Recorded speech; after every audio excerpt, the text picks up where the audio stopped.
नमस्कार विद्यार्थी मित्रों।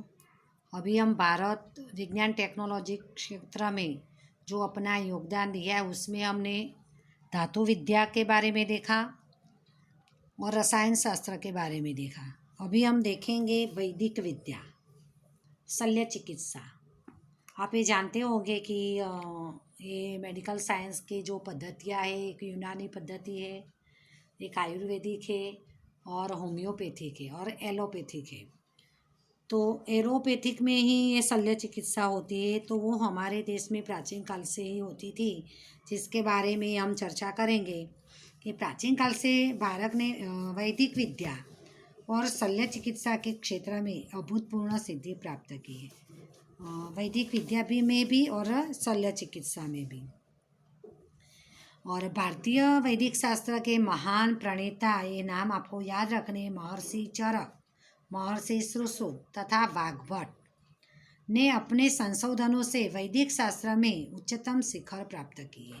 तो वैदिक शास्त्र के महान जो प्रणेता है वो महर्षि चरक, महर्षि सुश्रुत और वाग्भट है, और उन्होंने उसी क्षेत्र में संशोधन किए हैं। महर्षि चरक ने चरक संहिता नामक ग्रंथ लिखा है। याद रखना, खाली जगह एमसीक्यूज में आ सकता है। चरक ने चरक संहिता नाम का ग्रंथ लिखा है और ग्रंथ में 2000 से भी अधिक वनस्पतियाँ और औषधियों का वर्णन किया है कि जो हम आयुर्वेदिक जिसको हम बोलते हैं दवाइयाँ, तो जो जड़ी बूटियाँ औषधियों में से बनाई जाती है, तो चरक संहिता में उन्होंने 2000 जितनी ये वनस्पति का उल्लेख किया है और उनमें से कौन से बीमारी के लिए कौन सी दवाई बनाई जाती है वो वर्णन किया है। महर्षि सुश्रुत ने सुश्रुत संहिता, महर्षि सुश्रुत ने जो ग्रंथ लिखा है उसका नाम है सुश्रुत संहिता, और उसमें उन्होंने शल्य चिकित्सा के ऐसे धारदार साधनों का उल्लेख किया है। अभी आप तो भगवान की मेहरबानी है कभी अस्पताल नहीं गए होंगे, लेकिन कभी किसी को देखने या गए होंगे, तो वहाँ तो अपना ही ऑपरेशन होता है तो ही हमें कुछ देखने को मिलता है, बाकी दूसरों को तो वो भी हमें देखने नहीं देते। जैसे ऑपरेशन करते हैं तो जो सामान चीज़ों का उपयोग जो डॉक्टर करते हैं, तो ऐसे धारदार साधनों का उल्लेख जो है वो सुश्रुत ने अपने सुश्रुत संहिता में किया है कि जिनसे सिर के बालों को खड़ा चीर कर 2 भागों में कर सकते थे। सोचो कि बाल कितना नाजुक और पतला है, उसके 2 भाग मतलब खड़ा 2 भाग करना इम्पॉसिबल है, पर प्राचीन समय में सुश्रुत के पास ऐसे जो साधन थे जिससे बाल को खड़े 2 भाग चीरकर कर सकते थे। और वाग्भट ने जो ग्रंथ लिखा है उसका नाम है वाग्भट संहिता। अभी यहाँ पर जो वैदिक शास्त्र के प्रणेता हैं उनका नाम पर से ही उनके ग्रंथों के नाम है, तो आपको याद भी आसानी से हो जाएंगे।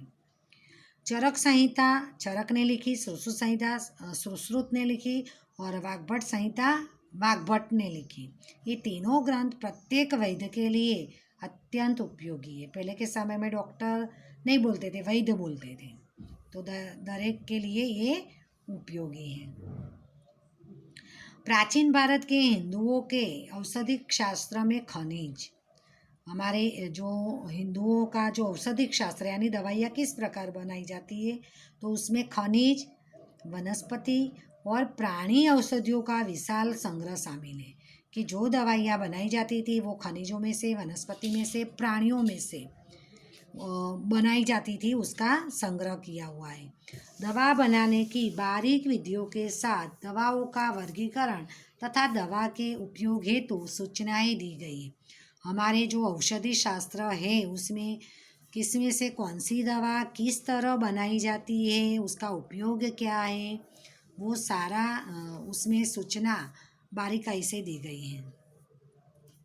वे प्याले के आकार का पट्टा बांध कर, देखो पहले के समय में भी ऑपरेशन होते थे, प्याले के आकार का पट्टा बांधकर खून का परिभ्रमण रोककर शल्य चिकित्सा करते थे। शल्य चिकित्सा यानी वार्ड का ऑपरेशन, सर्जरी जिसको हम बोलते हैं।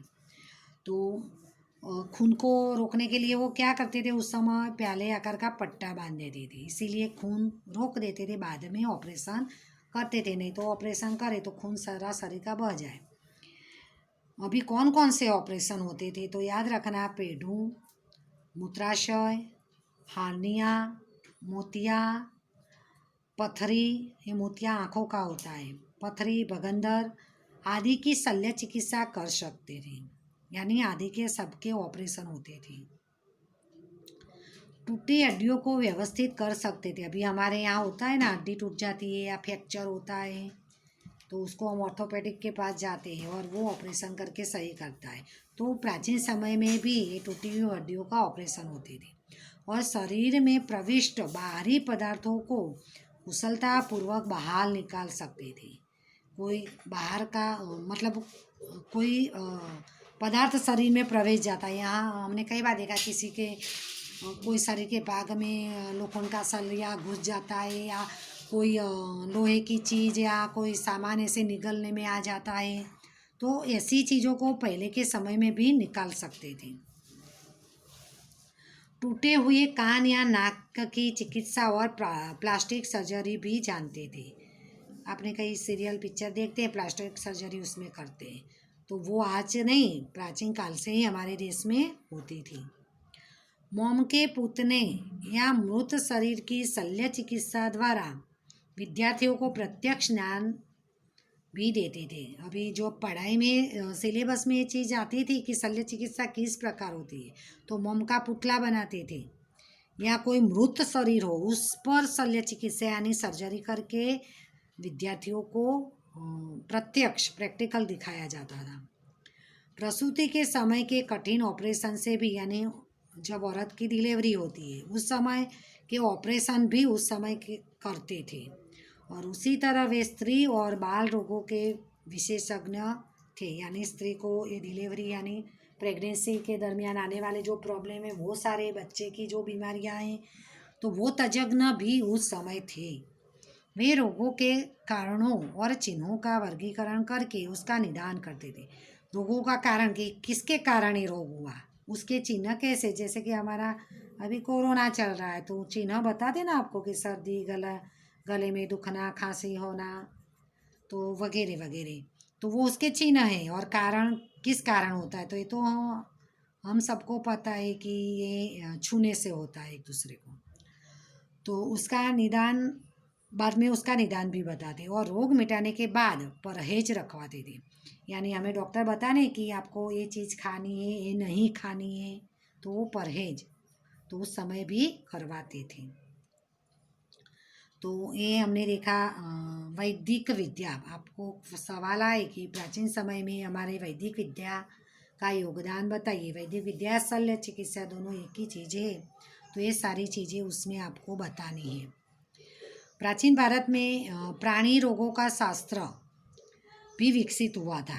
प्राणियों को भी तो रोग होते हैं ना, उनका भी इलाज करना पड़ता है। और हम सब जानते हैं कि उस समय सैन्य में घोड़े हाथी ज़्यादा होते थे राजाओं में, तो उनमें जो बीमारी होती थी तो उनके इलाज के लिए अश्व, घोड़ा तथा हस्ती यानी हाथी के रोगों पर ग्रंथ लिखे गए। देखो, क्योंकि हजारों की संख्या में पहले राजाओं के पास हाथी घोड़े रहते थे, जिनमें हस्ती आयुर्वेद तथा शालिहोत्र का अश्वशास्त्र बहुत प्रख्यात है। याद रखना, हस्ती आयुर्वेद और शालिहोत्र ने लिखा है अश्वशास्त्र। और वैदिक शास्त्र के विद्वान वाघभट्ट ने निदान क्षेत्र में अष्टांग हृदय जैसे ग्रंथ रचकर महत्वपूर्ण योगदान दिया है। अष्टांग हृदय, हृदय के 8 अंग, ऐसा उसका अर्थ निकलता है। तो ऐसा निदान वाघभट्ट ने निदान क्षेत्र में ऐसा ग्रंथ लिखा है। दूसरा आप याद रखना, एक हमने देखा वाघभट्ट संहिता, दूसरा अष्टांग हृदय। तो ये देखा हमने वैदिक शास्त्र में हमारे प्राचीन जो प्रणेता है उनका योगदान। उनमें से भी एक्स्ट्रा MCQ